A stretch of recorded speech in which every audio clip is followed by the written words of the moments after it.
나경원 전 원내대표는 이렇게 얘기했습니다. 염치 묻어버린 이재명의 민주당, 그들의 집요한 정권 흔들기에 나몰라라에선 천장지제 괴자 의열골 날 것. 뭐 무협지 같아요. 요즘은 사자성어 모르면 싸우지도 못해요. 정치권에서. 양두구육부터 이준석 대표에서 천장지제 괴자 의열. 천장이 높아 뚝뚝도 개미 구멍에 무너진다라는 얘기라고 합니다. 선동적 정권 흔들기에 단호하되 전사들 활약해야 라고 비판했습니다.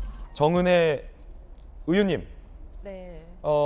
지금 김건희 특검법을 민주당이 발의했고 국민의힘에서는 민주당 살리기에만 민주당이 지금 전념하고 있다라고 지금 비판하고 있는데 어떠세요? 네. 민주당 살리기라고 저는 보여지진 않고요. 요즘에 제가 그 사격을 하고 있습니다. 그래요? 그래서 그 대한사격연맹에 경기도의 그 일반 선수로 지금 18일에 창원에서 개최되는 대통령 경호처장기 사격 대회에 지금 출전을 예정을 앞두고 있습니다. 근데 제가 운동을 하다 보니까 좀 느끼는 게 뭐냐면요. 윤석열 대통령 그리고 또 국민의힘의 태도가 뭔가 상대를 대상으로 수비만 하게 만드는 느낌이 드는 것이 아닌가라는 생각을 좀 해봤습니다. 예를 들어서 제가 사격 선수인데 대회를 나갈 때 약물 검사를 한다고 생각을 해보자고요. 그러면 모든 선수들이 동일하게 약물 검사를 하는 것은 괜찮습니다. 당연한 절차인데 어떤 한 선수만 특정하게 지정을 해놓고 그 선수에게만 거의 3일에 한 번씩 와서 약물 검사를 해라라고 한다면 그 선수 입장에서는 훈련도 해야 하고 경기도 준비를 해야 하는데 그 많은 에너지를 그 약물 검사를 하러 왔다 갔다 하고 그 조사하는 시간을 통해서 너무나 많은 시간과 에너지가 낭비되겠죠. 아마도 저는 이런 전략이 아닌가라고 좀 조심스럽게 생각을 해보는데요. 특히 그 이재명 대표에 관한 그 지금 수사 내용이라든지 조사 내용들을 살펴보면 과거에도 있었던 내용들이 많고요.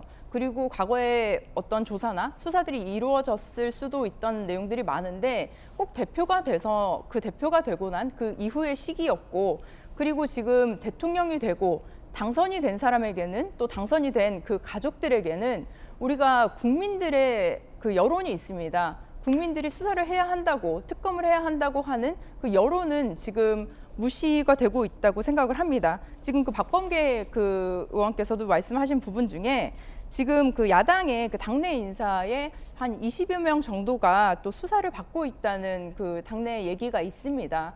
그렇기 때문에 지금 여당에서는 당시에 선거 때 아마도 한 60여 건의 그 고소고발이 있었다고 저는 들었는데요. 대부분의 무혐의 처리가 났다고 합니다. 그렇다면 지금 승자에게는 어떻게 보면 면죄부가 지금 주어져 있고요. 패자에게는 너무나 과도한 무리한 수사가 아닌가라는 생각이 듭니다. 그렇군요. 박지원 전 원장이 이 모습을 지켜보다가 한마디 툭 던졌습니다. 뭐라고 했을까요?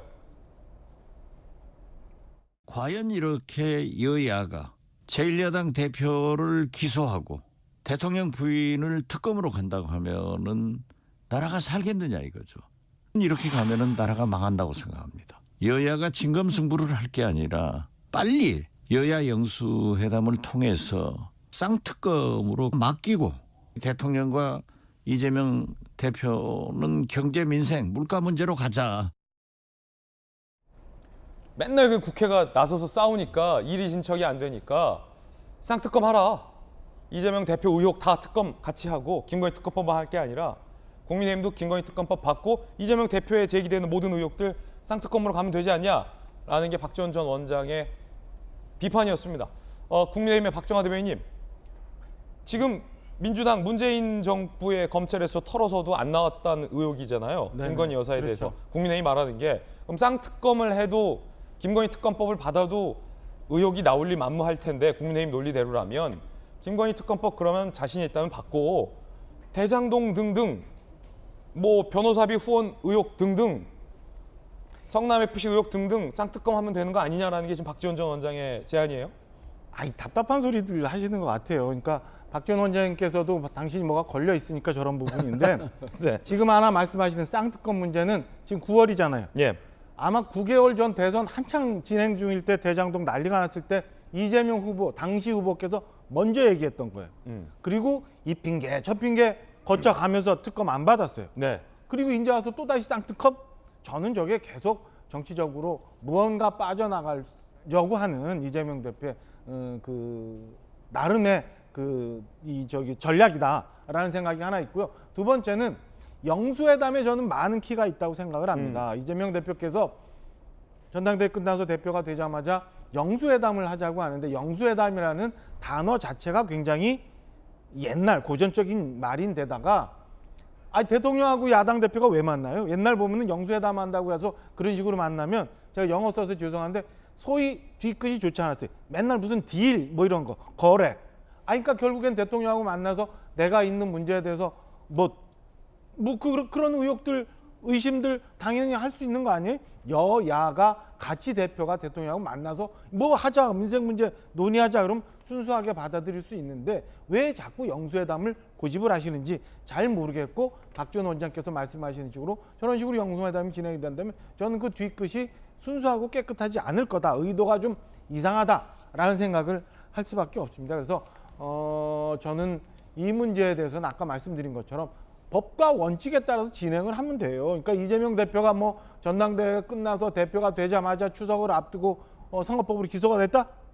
그건 9월 9일 그때 할 수밖에 없으니까 그렇게 했던 거고요. 나머지 의혹들에 대해서는 이재명 후보가 당시 후보가 지금 이재명 대표가 갖고 있는 주변의 의혹들이 너무나 많으니까 이 건에 대해서 확인하자는데 괜히 여기다 대고 뭐 쌍특검 하자고 그러고 또 뭐 영수회담 하자고 하는 것 자체가 저는 진짜 정말 어려운 이때 모든 상황을 다 정쟁으로 몰아가려고 하는 정치적 공세라고밖에 계속 해석이 안 됩니다.